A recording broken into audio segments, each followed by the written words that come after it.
the kingdom of God. Maliwanagan natin sila patungo sa kaharian ng Diyos. Nandyan pa ba kayo? Amen! Ito yung magkaibang tungkulin. Magpapanatili at magpapaliwanag. So, believers' rules, yung tungkulin ng mga mananampalataya, salt of this earth. Ulitin mo sa katabi mo, katabi. Katabi! Asin tayo. Asin tayo! Sa libutan. Sa sanlibutan. Amin ang verse 13 ng aking binasa. Kayo ang asin ng sangkatauhan. It implies you bring flavor. Amen. Amen. Ano ba yung flavor? Lasa! Kaya ulitin mo sa katabi mo, katabi. Katabi! May lasa ka.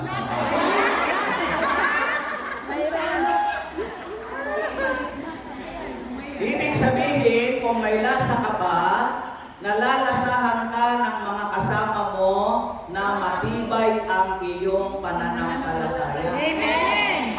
Nararamdaman nila yung tibay ng pananampalataya mo. Amen! Na ibig sabihin, pag-asa ka nila. Amen! Amen po? Amen! Yung may lasang pananampalataya, mga kapatid, ay lagi siyang positive. Amen! Pag nakakasama niya yung mga tao na iba na nawawala na ng pag-asa, siya ang nagbibigay sa kanila ng pag-asa. Amen! And so, mga kapatid, it implies that you preventing decay. Ano ba yung preventing decay? Ha? Ano yung prevent? Maiwasan. Maiwasan. Ano yung decay? Magulo. Masira. Amen po? Amen. Kaya nga yung isda na galing sa Dagat. sa tubig. Tubig. Amen po?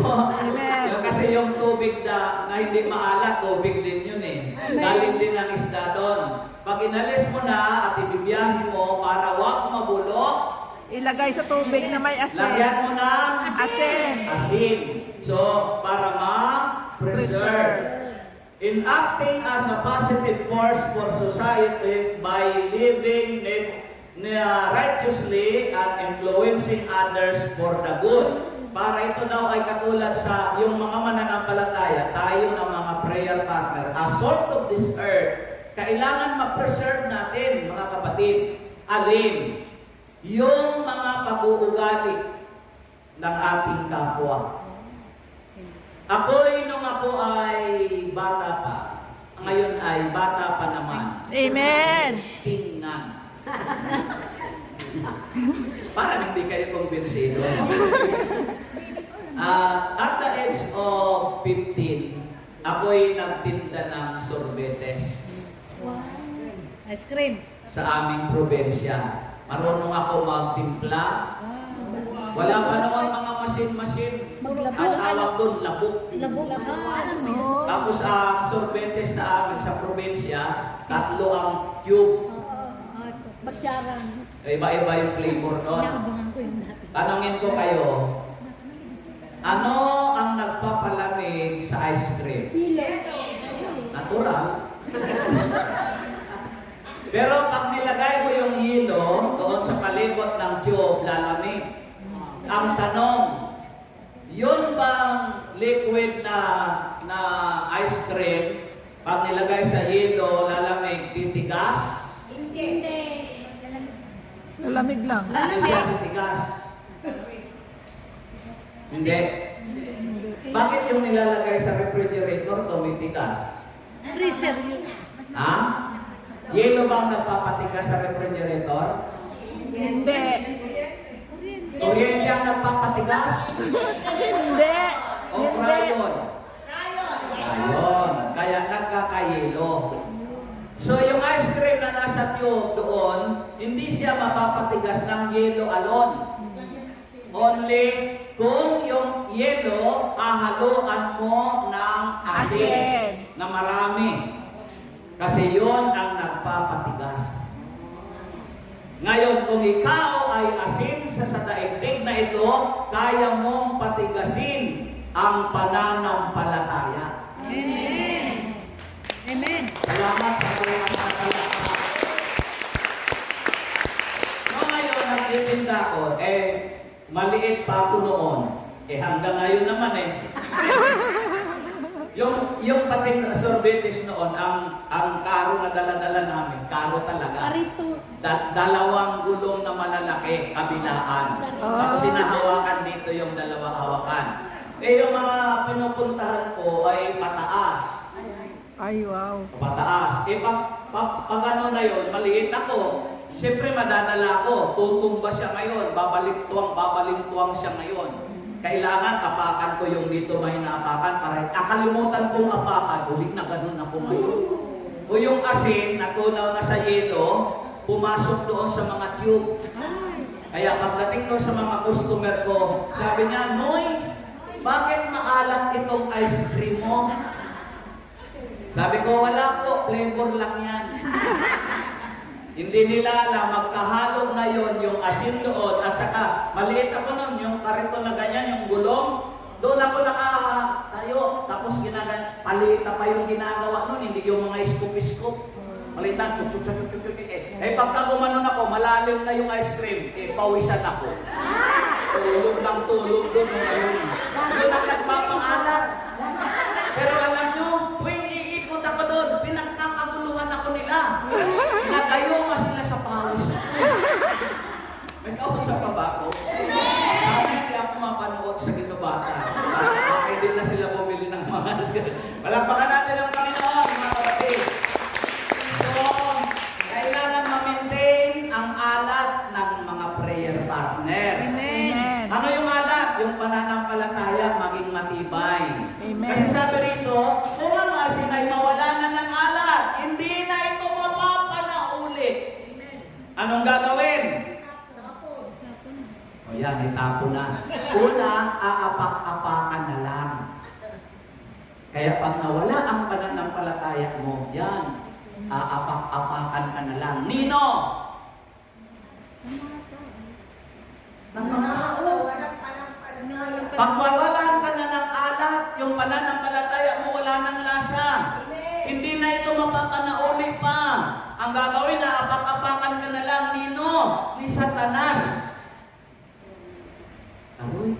Aroy. Amen ba? Amen. Aapak-apakan ka na lang, magkakaroon ka ng mga karamdaman, mga problema, kung ano-ano na mararamdaman mo. Parang inaapak-apakan ka na lang. Kaya i-maintain mo ang tibay, ang alat ng iyong pananampalataya. Alam nyo, Hindi pa. di ba? Parang gipit na gipit lang yung kilos ko dito. Ba? Ano ba to? Bawang? Sibuyas. Sibuyas.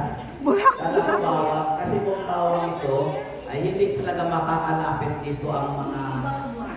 Ano aswang? Bakit pag sinabing bawang, takot ang aswang? Hindi nga. Ha? Kaya pala... Walis daw. Sino ba dito ang mga aswang? Okay, so sabi ng Leviticus chapter 2 verse 13, titimplahan ninyo ng asin ang lahat ng handog na pagkain. Huwag na hindi ninyo lagyan ng asin ang inyong handog na pagkain, sapagkat ang asin ay tanda ng inyong tipan kay Yahweh El Shaddai. Kaya lalagyan ninyo ng asin ang lahat ng handog. Ito pala ay simbolo rin ng covenant. Ito pala simbolo ng kasundo. Ito yan, lalagyan ninyo sapagkat sabi rito, sapagkat ang asin ay tanda ng inyong tipan. Kasunduan. Wag na wag ninyong hindi lalagyan ang ginagawa natin dito ng matibay na pananampalataya, sapagkat ang pananampalataya natin kasunduan natin sa Yahweh. Amen ba? Short characteristic, flavoring, pampalasa. Amen po ba? Amen. Kapag ka wala ng lasa, saka dapat sino marunong dito magluto? Ako. Pag kayo ba nag-aasin, isang takot agad? Hindi. Konti-konti. Anong layunin? Bakit pa konti-konti lang? Para hindi makontrol mo yung kumakalat ng Kaya yung mga mananampalataya, hinay-hinay lang. Huwag masyadong agresibo. Pag mayroon mga nakikita na sabihin ka agad, ay nakikita, "Hoy, sa demonyo yung ginagawa mo." Hindi pa naman nila yun naiintindihan. Baka sagutin ka, ikaw yata ang demonyo. Meron akong naalala sa Pilipinas, nag-away na mag-asawa. I mean, galing sa gawain yung asawang babae. Pagdating, lasing yung asawa, nagiinuman, lasing. Pagdating ka agad doon, pinri over. Demonyo, lumayas ka sa katawan niya sa oras na ito.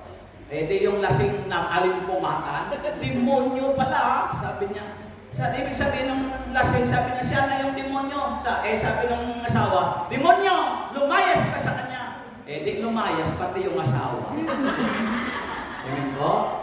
Tapos may mga ugali tayo na minsan napaka-conservative. Yung parang technicality, napaka-technical mo. Makakaita ka lang na ginagawa ng isang tao, sasabihin mo na kaagad, sa demonyo yan. Hinahinay lang ang timpla. Dahan-dahan lang. Kasi pag nasobrahan mo yan, mapait. Amen! Amen po ba? Amen. Huwag maging OA ang pananampalataya mo. Ano yung OA?